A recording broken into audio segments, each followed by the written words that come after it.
السلام علیکم۔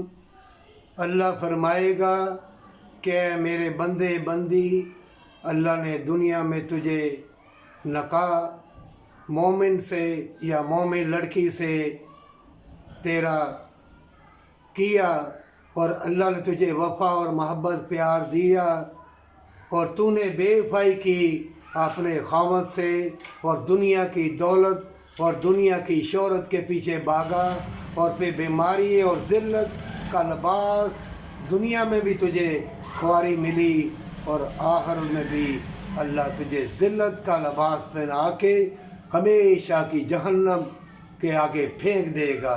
دفع ہو جا اللہ کی بارگاہ سے۔ تو نے دنیا اور خود پسندی کو پسند کیا، نہ کہ اللہ کے بنائے ہوئے قانون، نہ تقدیر پہ تو نے بھروسہ رکھا۔ اللہ نے تیری تقدیر میں نسبت جوڑی، وفا اور محبت پیدا کی، میاں بیوی کی نسبت کے ساتھ، اور انوار و تجلیات اور محنت میں جنت رکھی، اور تو نے دنیا کی دولت اور سونا چاندی دیکھ کے اپنے ایمان کو برباد کیا، اور ذلت اور بے حیائی کا لباس پہنا، اور دنیا میں بھی تم خوار رہے، اور آخرت میں بھی تمہیں ذلت کی طرف دھکیل دیا گیا ہے۔ جاؤ جہنم میں۔